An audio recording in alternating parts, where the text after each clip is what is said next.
Hello बच्चों, आइए प्रश्न को पढ़ते हैं। प्रश्न यह है, यदि x बराबर a t की घात 2, y बराबर 2 a t, तो d की घात 2 बटे dx की घात 2 ज्ञात कीजिए।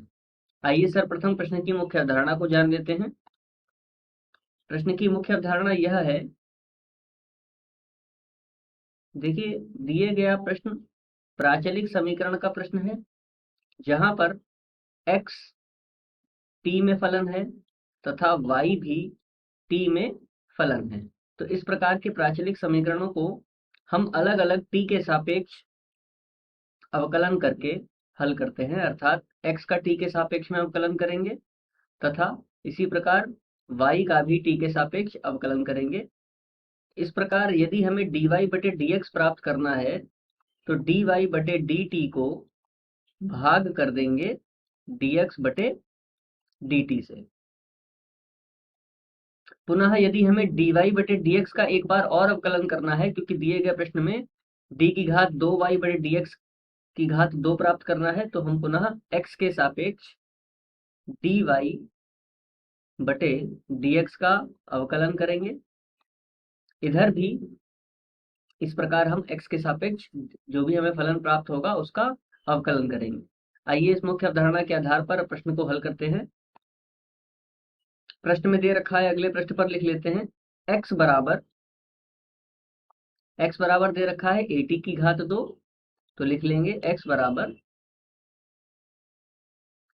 at की घात 2 तथा y बराबर 2at। अब देखिए x का यदि हम t के सापेक्ष अवकलन करें तो हमें प्राप्त होगा dx बटे dt बराबर a, यहाँ पर अचर पद है।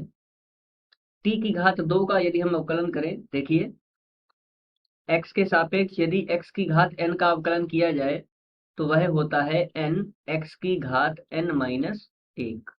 तो यहाँ पर भी t की घात 2 है, तो इसका अवकलन हो जाएगा, जो घात में 2 है वो आगे आ जाएगा और यहाँ पर बचेगा t। तो dx बटे dt का मान आएगा 2at। इसी प्रकार यदि हम dy बटे dt अर्थात y का t के सापेक्ष अवकलन करें तो हमें प्राप्त होगा 2a, जो कि एक चर पद है, अचर पद है। और t का यदि हम अवकलन करें तो हमें 1 मिलेगा, 1 मिलेगा, तो गुणा में 1 अर्थात 2a। तो इस प्रकार हमें dx बटे dt और dy बटे dt का मान प्राप्त हुआ।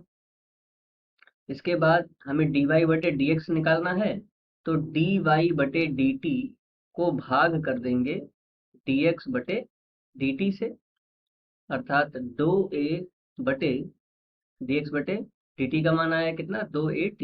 तो 2a से 2a कट गया, हमें मिलेगा 1 बटे t।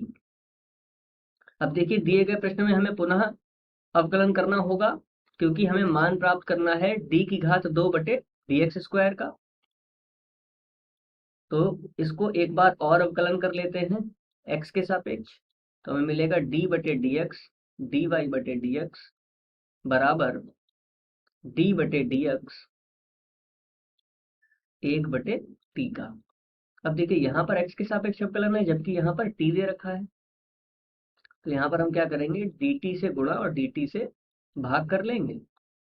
इधर मिल जाएगा हमें d की घात 2 बटे dx की घात 2 बराबर में, देखिए इस d के साथ में इस dt को लिख लेते हैं, तो हमें मिलेगा d बटे dt 1 बटे t और गुणा में dt बटे dx। देखिए एक d के साथ में dt को लिख लिया और dt के साथ में dx को लिख लिया।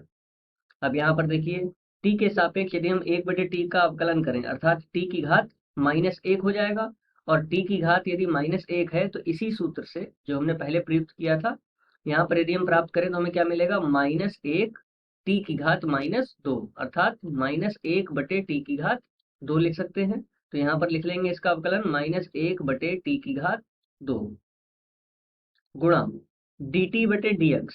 देखिए यहाँ पर जब हमने dx बटे dt का मान निकाला था तो वो कितना आया, 2at। यदि हम इसका प्रतिलोम कर दें तो हमें प्राप्त होगा dt बटे dx बराबर 1 बटे 2at। यह मान यहाँ पर रख देते हैं, 1 बटे 2at। तो देखिए अगले प्रश्न पर यहाँ पर गुणनफल हमें कितना प्राप्त होगा, d की घात 2y बटे dx की घात 2 बराबर -1 बटे में 2at की घात 3, जो कि दिए गए प्रश्न का उपयुक्त उत्तर है। मुख्य अवधारणा के आधार पर यह दिए गए प्रश्न का उपयुक्त उत्तर है। आशा करते हैं आपको समझ में आया होगा। धन्यवाद।